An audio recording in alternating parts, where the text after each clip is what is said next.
नमस्कार स्टूडेंट, मैं Nakul Kumar your science teacher. Student, हमने जो कल बात की थी वो गति के प्रकार के बारे में बात की थी और विरामावस्थाओं के बारे में बात की थी। स्टूडेंट, आज हम नेक्स्ट टॉपिक के बारे में बात करेंगे, दूरी और विस्थापन के बारे में बात करेंगे और कुछ न्यूमेरिकल्स के बारे में बात करेंगे। स्टूडेंट, हमने जो कल बात की थी विरामावस्था के बारे में, गति अवस्था के बारे में, उसके साथ हमने एक क्वांटिटी बताया था, शायद आपको याद होगा, आप रिकवर किया होगा तो, कि ब्रह्मांड में स्थित कोई भी वस्तु किस में नहीं है, विरामावस्था में नहीं है। क्या आपने ये समझा था सही से?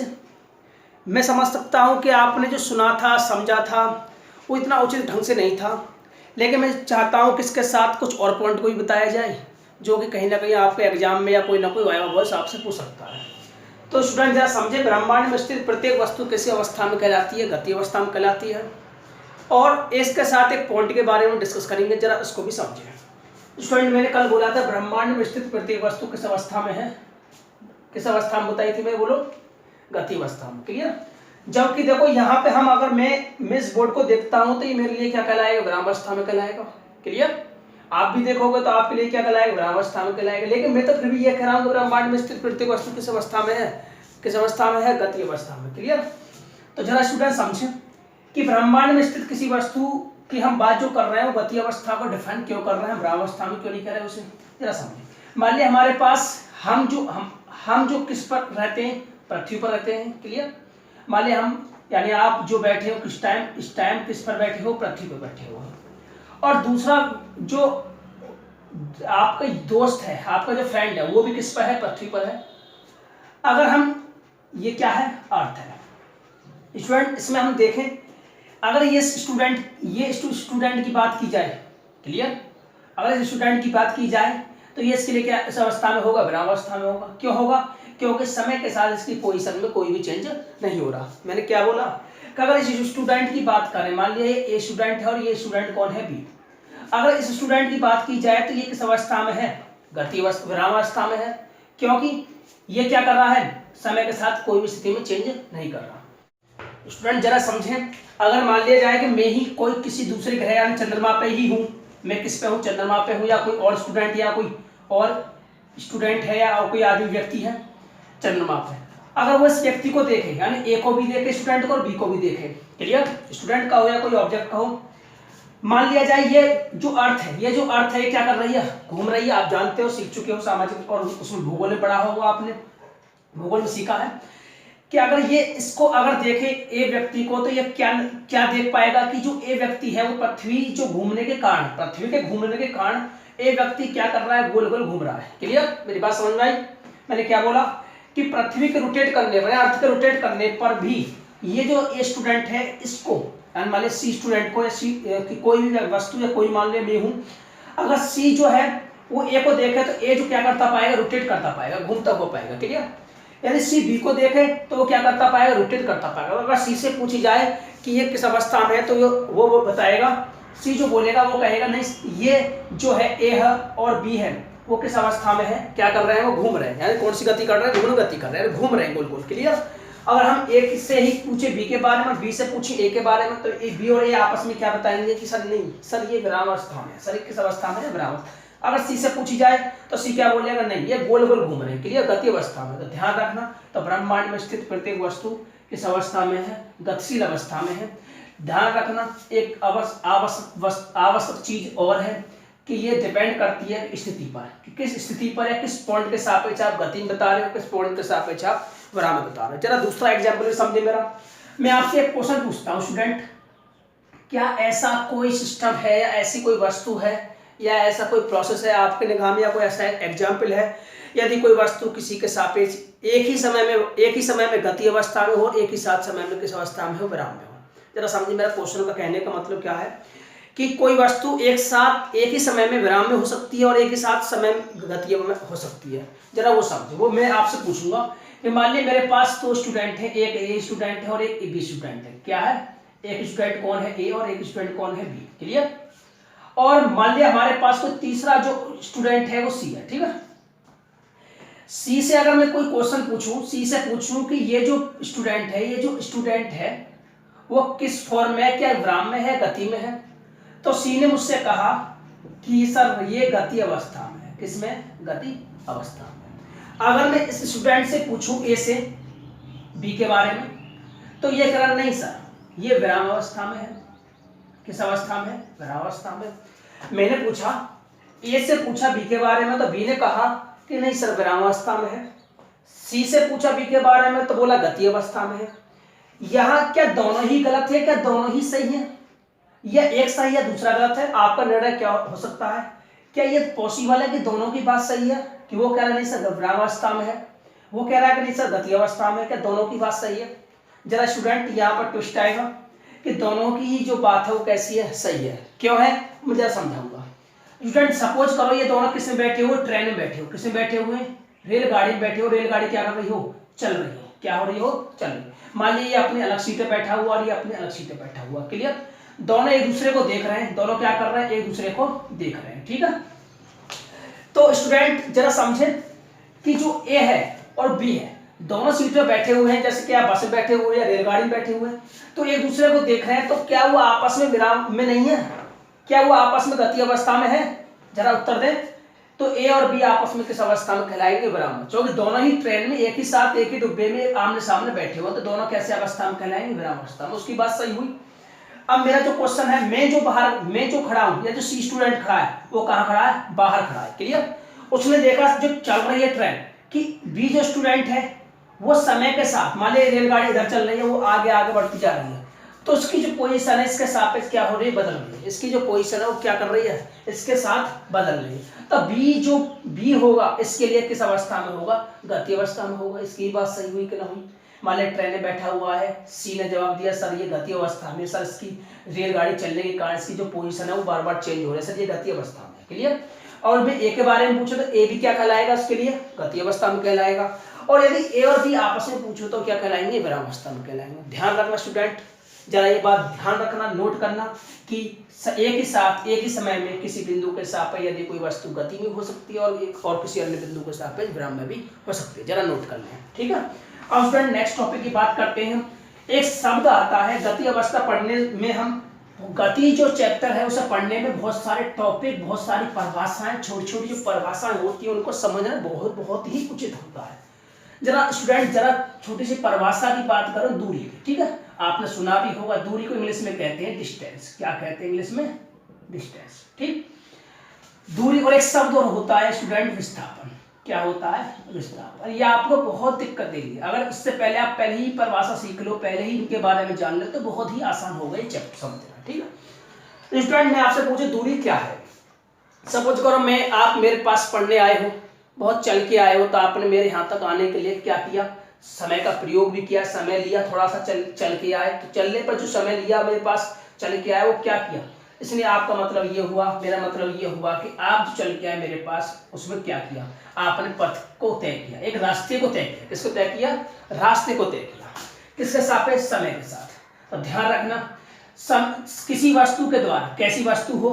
गतिमान वस्तु। कैसी हो भाई? गतिमान वस्तु की बात करेंगे हम। गतिमान वस्तु के द्वारा तय किए गए पथ की लंबाई, के द्वारा तय किए गए पथ की लंबाई, तय किए गए पथ की लंबाई। क्लियर?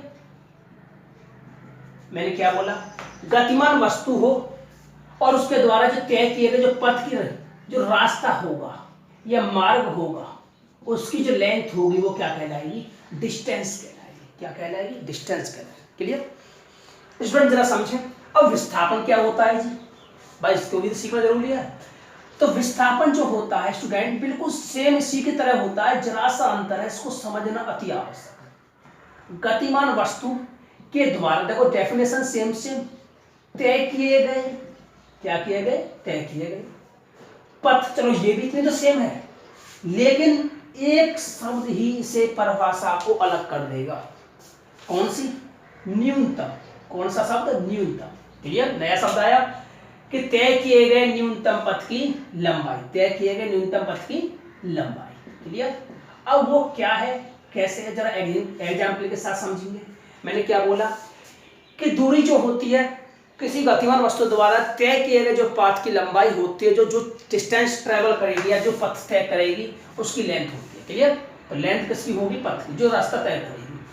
अब मैंने विस्थापन की बात की, गतिमान वस्तु के द्वारा तय किए गए न्यूनतम पथ की लंबाई को हम क्या बोलते हैं? विस्थापन बोलते हैं, डिस्प्लेसमेंट बोलते हैं। जरा समझें स्टूडेंट, मेरे पास मान लिया जाए कि ये ए कोई फ्रेंड है, आप ये आप ए हो, आप हो, और मान लिया बी है, आप बी आपका कोई फ्रेंड है और ए आप हो। क्लियर? मैंने क्या बोला कि जो ये यहां पर कौन है? ए आप, बी आपका कोई best friend, B for best friend, A आप हैं और बी कोई आपका बेस्ट फ्रेंड। आप उससे मिलने जा रहे हो, आप क्या कर रहे हो? मिलने जा रहे हो। तो आपके पास दो रास्ते, मान ली एक रास्ता ये जाता है, आप इस दोस्त से मिलने के लिए एक रास्ता ये जाता है। क्लियर? और स्टूडेंट एक रास्ता सीधा सीधा जाता है, क्या होता है? सीधा सीधा। ठीक है? तो स्टूडेंट जरा समझें कि जब आप इस रास्ते से गए, किस रास्ते से गए? इस रास्ते से। ठीक? और एक तरीका तो वो था जो आप इस रास्ते से भी जा सकते थे समय को बचाते हुए। क्लियर? आज के जमाने में हमें समय का बहुत उपयोग करना चाहिए।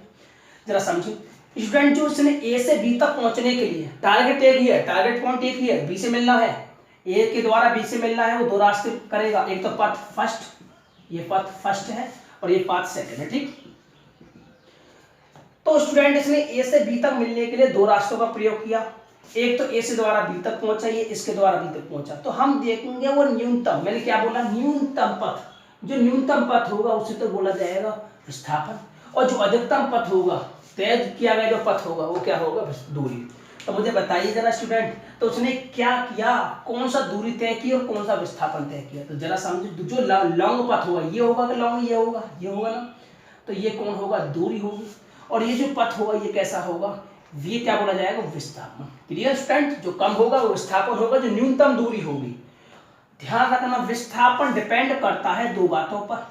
किस पर डिपेंड करता है? दो बातों पर, अंतिम स्थिति और प्रारंभिक स्थिति। प्रारंभिक स्थिति। ठीक? अंतिम स्थिति को यहाँ एक्स एफ फाइनल के लिए, एफ मतलब फाइनल के लिए, और एक्स पोजीशन के लिए, पोजीशन के लिए, और एक्स आई का मतलब हो गया इनिशियल। ठीक? प्रारंभिक के लिए। तो ध्यान रखना, विस्थापन के लिए हमें दो चीजों की आवश्यकता होती है, प्रारंभिक स्थिति और अंतिम स्थिति। ठीक? और दूसरी बात मैं आपसे बताऊं कि नहीं यार बी कहता है कि नहीं भाई तू इधर आ जा, एक इशारा करे कि इस रास्ते से हो गया है, तो मैं उसे क्या बता रहा है? दिशा। तो इसका मतलब ये विस्थापन के लिए कौन चाहिए? दिशा। ठीक? विस्थापन कैसी राशि होगी? सदिश राशि। विस्थापन कैसी राशि होगी? सदिश। और दूरी कैसी राशि होगी? अदिश। ठीक? जरा एक एग्जाम्पल के साथ और समझें। और एक चीज और बता दें, कुछ मोस्ट इंपोर्टेंट फैक्ट होते हैं इनके, कि जो दूरी होगी वो सदैव कैसी होगी? धनात्मक होगी। कैसी होगी? सदैव धनात्मक। ठीक? लेकिन विस्थापन कैसी राशि हो सकती है? विस्थापन शून्य भी हो सकता है, नेगेटिव भी हो सकता है, नेगेटिव भी हो सकता है और पॉजिटिव भी हो सकता है। ठीक है? वो जरा समझेंगे हम एग्जाम्पल के साथ। उसके बाद दूरी जो होगी वो कैसी राशि होगी? अदिश होगी स्टूडेंटों। 24 में हमें कभी भी दिशा नहीं पूछते। आपको क्या मैंने दिशा बताई थी घर आने के लिए, आपने एक रास्ता तय किया, आप चल के आए, दिशा की जरूरत नहीं हुई। आप विस्थापन जो होगा, विस्थापन जो होगा वो सदिश होगी। उसके लिए हम पूछते हैं सर वो हम आपके घर के आने के लिए कौन से रास्ते से आए जो हम शॉर्टेस्ट पथ तय करें जिससे कि हम जल्दी आ सकें। ठीक? तो ये विस्थापन सदिश राशि होगी। ठीक है? तो स्टूडेंट ये दूरी हमेशा तय किए गए पथ की लंबाई पर डिपेंड करती है, तय किए गए पथ की लंबाई पर। किस पर? और जब विस्थापन किस पर डिपेंड करता है? प्रारंभिक व अंतिम बिंदु के बीच की दूरी। ठीक? दूरी धनात्मक होती है सदैव, और विस्थापन तीनों ही प्रकार का हो सकता है, नेगेटिव, पॉजिटिव और जीरो भी हो सकता है। दूरी अदिश होती है और विस्थापन सदिश होती है। दूरी समय के साथ पथ की लंबाई को दूरी कहते हैं, और पथ की न्यूनतम लंबाई को हम क्या कहते हैं? पथ की न्यूनतम लंबाई को हम विस्थापन कहते हैं। ये दो बातों पर डिपेंड करता है, प्रारंभिक व अंतिम, और ये दूरी क्या है? तय की गई पथ की लंबाई। क्लियर?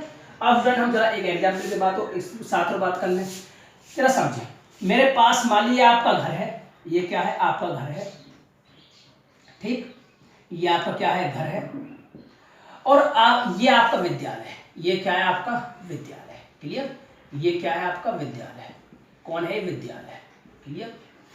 स्टूडेंट इसे आप अपने घर से चलते हो विद्यालय जाने के लिए, मान लिया आपके पास 3-4 पथ है, 2 पथ है। मान लिया आप यहाँ से चले, घूम के कहाँ पहुँच गए? विद्यालय के गेट तक पहुँचे। ठीक? उसके बाद आपके पास एक रास्ता और भी है जो सीधे विद्यालय को जाता है। सीधे किसको जाता है? विद्यालय को। किसको जाता है? विद्यालय को। ठीक, तो स्टूडेंट मुझे बताइएगा कि आपने जो ये रास्ता तय किया, ये जो रास्ता होगा और ये जो रास्ता होगा, इसमें कौन दूरी बताएगा और कौन विस्थापन को बताएगा? जरा से बता पाए। हाँ स्टूडेंट बताओ।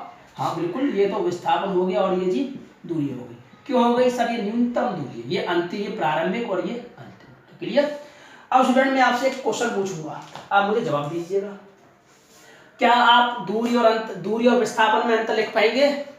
हाँ बोलो। दूरी एक सदिश कैसी राशि अदिश है, तो विस्थापन सदिश है। दूरी धनात्मक होती है सदैव, ये विस्थापन तीनों ही प्रकार का हो सकता है। दूरी तय किए पथ की लंबाई पर निर्भर करता है और ये प्रारंभिक व अंतिम बिंदुओं के बीच की दूरी पर निर्भर करता है। प्रारंभिक व अंतिम बिंदुओं पर निर्भर करता है। क्लियर। और एक इनकी परिभाषा डाल देना, 4 अंतर हो जाएंगे आपके पास। जरा समझें कि मान लिया आपका जो विद्यालय है वो कितने किलोमीटर दूर है? आपका जो विद्यालय है वो आपके घर से कितने किलोमीटर दूरी पर है? 5। कितने किलोमीटर दूरी पर है? 5। ठीक।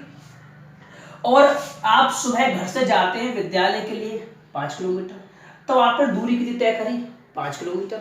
आप मान लीजिए इस रास्ते से गए, इस रास्ते से गए, इस रास्ते से आप इस रास्ते से जाते हो तो विद्यालय पहुंच जाते हो, तो आपने दूरी कितनी तय करी? 5 किलोमीटर। और विस्थापन पूछूं तो भी 5 किलोमीटर, क्योंकि आप घर से कहाँ पे बैठे हो? विद्यालय बैठे, तो विस्थापन कितना होगा? 5 होगा कि नहीं होगा?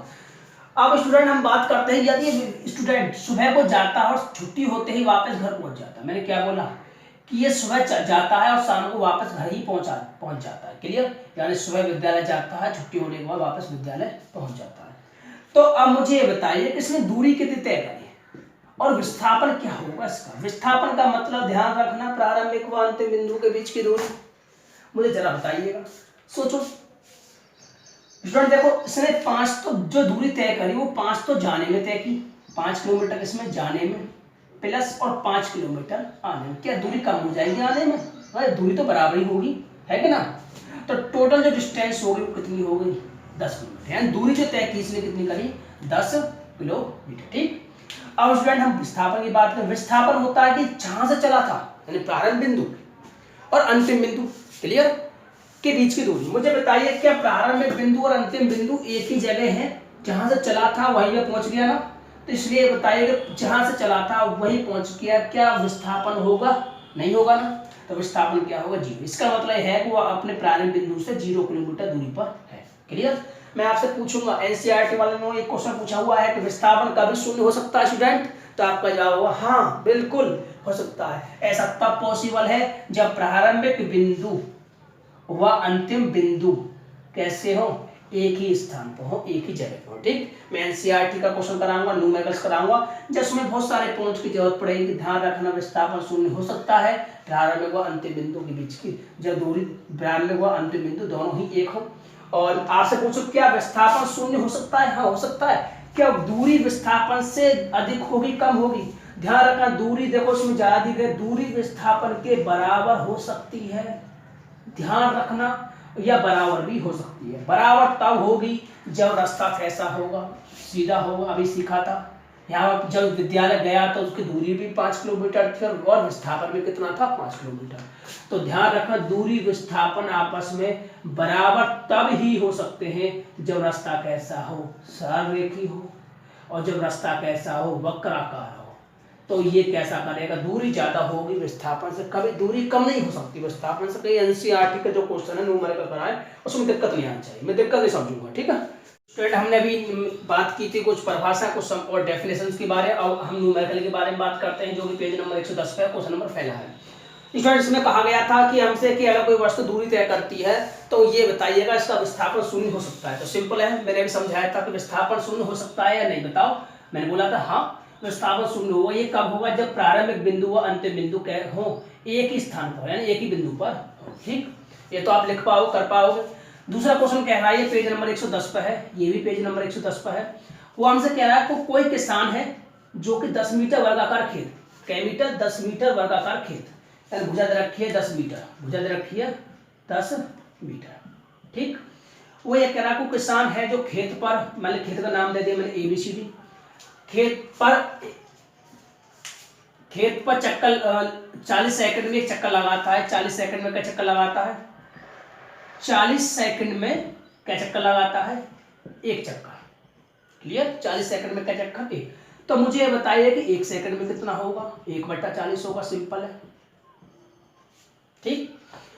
अब वो हमसे ये कह रहा है कि अब मुझे ये बताइए कि 2 मिनट प्लस और 20 सेकंड, 20 सेकंड मतलब क्या हुआ भाई कि 2 गुणा मिनट का 60 प्लस 20 प्लस में हो, तो कुल मिलाकर ये हो गया 140 सेकंड, ठीक। 160 दूनी 120, 2 30 40, ठीक है। 140 सेकंड में तय चक्कर 140 की क्या कर देना, गुणा हो जाएगी इसमें 1/40 में, समझ गए स्टूडेंट। उसमें क्या होगा, अब इसे काटेंगे तो 20 थे, ये क्या बार कटेगा, 2 बार, ये 20 थे 7 बार, तो ये होगा 7/2 यानी 3.5 चक्कर, ठीक। कितने चक्कर, 3.5 चक्कर। हमसे कह रहा है स्टूडेंट ये कि 40 सेकंड में 1 चक्कर, तो 1 सेकंड में तो चक्कर।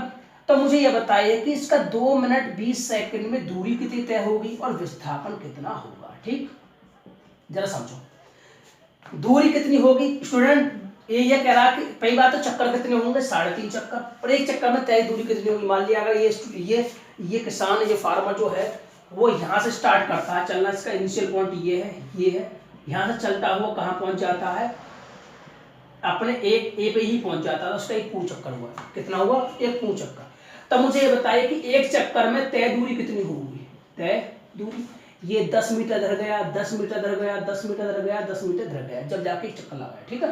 तो 4 बार इसने भुजा तय की, 4 बार क्या करी, भुजा तय की, 4 बार क्या करी, भुजा तय की, कितनी, 10, 4 गुणा 10 तो 40 मीटर, यानी 1 चक्कर में जो तय दूरी होगी कितनी होगी, 40 मीटर। या सीधा सीधा लगा दो कि 1 चक्कर में किसी पथ पर चलेगी दूरी या किसी या वर्गाकार पथ पर चलेगी दूरी हमेशा किसके बराबर होगी, परिमाप का, ठीक है। जैसा पर्दी है, सॉरी वृत्त है, वृत्त में किसके बराबर होगी, पर्दी, अगर यही आ जाता है पर्दी के बराबर होगी, ठीक है।